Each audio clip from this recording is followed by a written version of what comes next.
میں نے یہ دیکھا ہے کہ جو بندے جس کے بچے روز 4,000 کے برگر کھا جاتے ہیں نا، اس کا ملازم اگر کہہ دینا کہ جناب اس دفعہ نا میرے لیے کچھ مشکل آ گئی ہے، کو 5,000 ایڈوانس چاہیے، تو جس کے گھر میں روز بچے کھانا پکنے کے باوجود 4,000 کا فاسٹ فوڈ کھاتے ہیں، وہ ملازم سے کہہ رہا ہوتا ہے، تو خرچے کیوں نہیں کٹ کرتا؟ اپنی طاقت کے مطابق خرچ کر۔ دوسروں کو نصیحت کرنا آسان ہے، لیکن کیا مسئلہ ہے کہ ہم اپنے بچوں کے حق میں جتنی آسانیاں چاہتے ہیں وہ دوسروں کے بچے نہیں، دوسروں کی اولاد نہیں۔ دوسرے کے گھر میں روشنی ہوگی تو ہم کیا سمجھتے ہیں کہ دنیا سے روشنی کم ہو جائے گی؟ کبھی بھی نور بانٹنے سے نور کم نہیں ہوتا۔ ایک شمع سے ہزاروں دیے بھی جل جائیں تو پہلی والی کی روشنی میں کبھی کمی نہیں آتی۔ اس لیے چھوٹی سوچوں سے باہر نکلا جائے، بڑی مضبوط مستحکم یہ سوچیں زندگی میں پیدا کی جائے۔ اگر ہم محدود زندگی گزاریں گے تو پھر ٹھیک ہے، اپنی ذات سے بات شروع ہوتی ہے، اپنی ذات پہ ختم ہو جاتی ہے۔ اور یہ اس ملک میں یہ باقاعدہ پرموٹ کی گئی ہیں چیزیں، پرموٹ۔ جب تک کوئی میرے ساتھ چل رہا ہے تب تک وہ بالکل ٹھیک ہے، اور جس دن میرے ساتھ نہیں اس دن کوئی نہیں سمجھ آ رہی ہے آپ کو میری بات کی۔ ہمیں ساری دنیا کو بھی بدنام کرنا پڑے تو ہم نے ہر اس شخص پر الزام لگانا ہے جو میرے خلاف ہے۔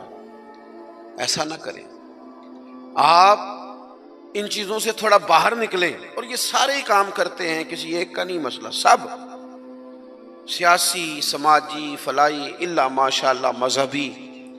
جو میرے ساتھ ہے وہ ٹھیک ہے، جو میرے ساتھ نہیں بندہ ہی ٹھیک نہیں، سرے سے بات ہی ختم ہو گئی۔ وہ خدا کے بندو، یہ دعویٰ صرف نبیوں کو سجتا ہے، صرف رسولوں کو سجتا ہے۔ باقی کوئی شخص یہ دعویٰ کرے تو دعویٰ اس کا 100% غلط۔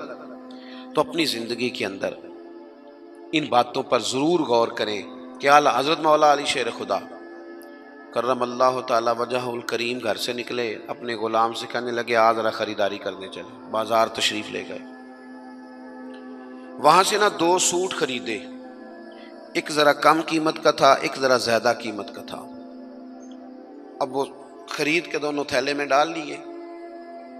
آپ کا خادم کہتا ہے میں سمجھ گیا، جو مہنگا ہے وہ آقا کا ہے اور جو سستا ہے وہ غلام کا ہے۔ کہتے ہیں لے کے واپس آئے، وہ چوک آ گیا، وہ جگہ آ گئی جہاں سے حضرت مولا علی نے اپنے کاشانہ نور پہ جانا تھا اور میں نے اپنے گھر جانا تھا۔ کہتے ہیں حضرت مولا کائنات فرمانے لگے ذرا میرے والا جوڑا مجھے دینا۔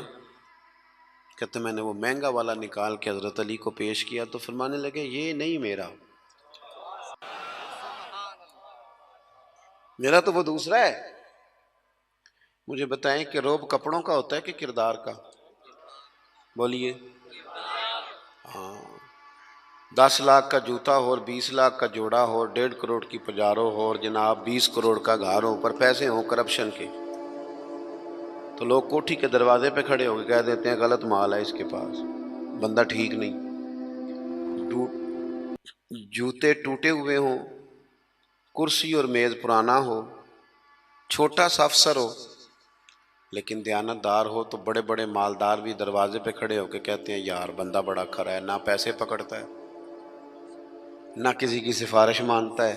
ہمارے شہر میں حاجی ابو داؤد محمد صادق صاحب رحمۃ اللہ علیہ بزرگ تھے، تو میں نے بڑی پجاروں سے اترنے والا پیر بھی بڑی پجاروں سے ملنے آیا۔ وہ بھی پہلے چین والی گھڑی اتارتا تھا، پھر اپنی داڑھی دیکھتا تھا، نمنا لیول تو حاجی صاحب سادے سے بندے۔ تو بات سمجھ میں آتی تھی کہ روب کپڑوں کا نہیں ہوتا، روب تو کردار کا ہوتا ہے۔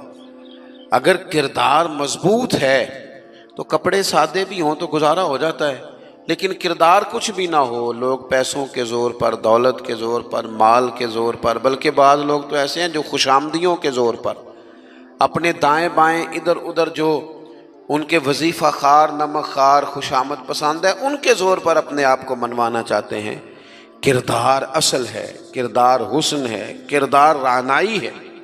آپ ہمیشہ تب بڑے ہوں گے جب آپ کے اخلاق میں، معاملات میں، لین دین میں صفائی ہوگی، پھر لوگ آپ کو بڑا جانیں گے۔ حضرت مولا علی شیر خدا کرم اللہ تعالی وجہ الکریم، اس سے کہا یہ نہیں، میرا تو دوسرا ہے۔ تو کہا ٹھیک ہے جناب دوسرا ہے، تو 2 سوٹ خریدے، 1 ذرا کم قیمت کا تھا، ایک ذرا زیادہ قیمت کا تھا۔ اب وہ خرید کے دونوں تھیلے میں ڈال لیے۔ آپ کا خادم کہتا ہے میں سمجھ گیا، جو مہنگا ہے وہ آقا کا ہے، اور جو سستا ہے وہ غلام کا ہے۔ میرا تو وہ دوسرا ہے، حضور آپ آقا ہیں، آپ کا کیسے دوسرا ہے، آپ کا تو یہ ہے۔ حضرت علی کہنے لگے نہیں نہیں، وہ جو سستا، میری بات کی سمجھ آ رہی ہے آپ کو، وہ جو سستا جوڑا ہے نا وہ مجھے دو۔ تو اس نے نا ایک دلیل پیش کی آپ کے غلام نے، کہنے لگا حضور آپ نا مہنگے والا رکھیں، کیوں؟ آپ آقا ہیں اور میں سستا پہنتا ہوں کیونکہ میں غلام ہوں۔ تو حضرت علی کہنے لگے دلیل ہی قائم کرنی ہے نا تو میرے والی کر لے، تو مجھے سستا دے دینا کیونکہ میں بوڑھا ہوں، اور تو مہنگا پہن لے چونکہ تو جوان ہے۔ اگر کسی دلیل کی بنیاد پر ہی لباس پہننا ہے تو چلو اس طرح کرو، یہ والی دلیل قائم کر لو کہ بوڑھوں پر سستا بھی چل جاتا ہے، اور جوانوں کے لیے ذرا کپڑے مہنگے ہوں، ذرا اچھے نئے اور ڈیزائنوں کے ہوں تو ذرا جوان خوش ہوتے ہیں۔ تو تھوڑے سے نا بڑا دل ہو، ذرا بڑا ظرف ہو، ذرا حوصلہ بڑا ہو، ذرا سوچ بڑی ہو، ذرا انسان کا معیار بڑا ہو۔ یہی بات بعد میں حضور کے صحابہ میں آئی۔ آپ دیکھ لیں حضرت عمر کو، دیکھیں حضرت عثمان کو، اور خلیفہ اول بلا فصل حضرت ابوبکر صدیق کو، حضرت مولا علی شیر خدا کو۔ ان لوگوں نے بڑی بڑی باتیں کی، بڑا حوصلہ تھا ان، یہ ہمیشہ انقلابی باتیں۔ حضرت عثمان غنی، ان کا مال آیا پڑا ہے۔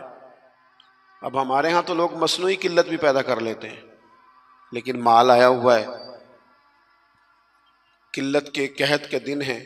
آ کے تاجروں نے کہا حضرت عثمان غنی سے کہ آپ جتنے کا خریدا ہے نا ہم تحقیق بھی نہیں کرتے، ڈبل لے لیں، ہمیں دے دیں۔ حضرت عثمان کہنے لگے مجھے زیادہ نفع ملتا ہے۔ انہوں نے کہا 3 گنا لے لیں، کہنے لگے زیادہ ملتا ہے۔ 4 گنا لے لیں، فرمایا زیادہ ملتا ہے، کہنے لگے اس سے زیادہ ہم نہیں دے سکتے۔ وہ بندہ بتائیں جو زیادہ دیتا ہے۔ حضرت عثمان غنی کہنے لگے مجھے تو 700 گنا کی امید ہے۔ جناب کس طرح؟ تو حضرت عثمان نے مسجد میں اعلان کروایا یا کسی ذریعے سے لوگوں تک پیغام پہنچایا کہ جو غریب گندم نہیں نہ خرید سکتا وہ آ کے لے جائے، آ کے لے جائے نا۔ فرمایا مجھے رب کی بارگاہ سے 700 گنا کی امید۔ تو بڑا دل ہو، بڑا حوصلہ ہو۔ بس بات ختم کرنے لگا ہوں۔ حضور کی جو اولاد پاک ہے اس کا بھی یہی مزاج ہے، زندگی بھر سخاوتیں، لوگوں پر محبتیں، ان لوگوں کا درگزر، ان لوگوں کا اپنے لیے نہیں، انہوں نے جب بھی سوچا نبی کریم کی ساری امت کے لیے سوچا۔ حضرت امام حسن رضی اللہ تعالیٰ عنہ فرماتے ہیں میری والدہ سیدہ طیبہ طاہرہ حضرت فاطمہ الزہرا رضی اللہ تعالیٰ عنہ تو جب دعا مانگتی تھی تب بھی حضور کی ساری امت کے لیے مانگتی تھی۔ ان کی دعاؤں میں بھی بڑے دل کے ساتھ، بڑے حوصلوں کے ساتھ، بڑا اعزاز کے ساتھ بیٹھے رہتے امام حسین۔ بڑی شانیں تھی، سب کچھ تھا، لیکن انہوں نے گھر چھوڑا، قبیلہ چھوڑا، اس لیے کہ دین کی وہ بنیادیں جن کو کمزور کرنے کی کوشش کی جا رہی تھی وہ کہیں کمزور ہو نہ جائے، وہ آگے بڑھے۔ 1,00,000 دینار آیا حضرت امام حسین کے پاس سویرے۔ کتنا؟ چلو آپس وچ گل کرنے ہاں، آپس وچ 1,00,000 روپیہ کول ہوئے تے مسیتے دینے پੈ جاندے، کنے دئی دینے وچوں؟ آپس دی گل نہیں دسدے کسی نوں۔ کنے مثلا چلیں بڑا کوئی زور لگائے گا تو 5,000 دے دے گا، 5,000۔ اور ذرا کبھی کسی جگہ پہ کمزوری آئے نا کوئی مالی طور پہ تو سب سے پہلے لوگ وہ پیسے بند کرتے ہیں جو مسجد جاتے ہیں یا کسی غریب کی طرف جاتے ہیں، کہتے ہیں ہاتھ تنگ ہے۔ سب سے پہلے 1,00,000 دینار امام حسین کے پاس آیا۔ زور کے وقت پیسے آئے، عصر سے پہلے پہلے پاک محبوب کے پاک نواسے نے سارے بانٹ دیے، سب بانٹ دیے سارے۔ شہزادے عرض کرنے لگے حضور آپ کا کرتا پرانا ہو گیا تھا، کوئی 1-2 دینار رکھ لیتے تو کرتا نیا لے لیتے۔ فرمانے لگے اگر تو پہلے یاد کراتا تو میں سوچتا، یہ نہیں کہا رکھ لیتا، تو پہلے یاد کراتا تو میں غور کرتا۔ میرے عزیز تھوڑا سا نا دل بڑا کرے۔ ہم نے اپنے بچوں کو سکھایا کہ کردہ سوچ، کچھ اپنے کردہ سوچ، ان سے کبھی کبھی یہ بھی کہا کرو بیٹا ملت کا سوچ، مذہب کا سوچ، وطن کا سوچ، قبیلے کا سوچ، بڑا دل کر، بڑی بات کر۔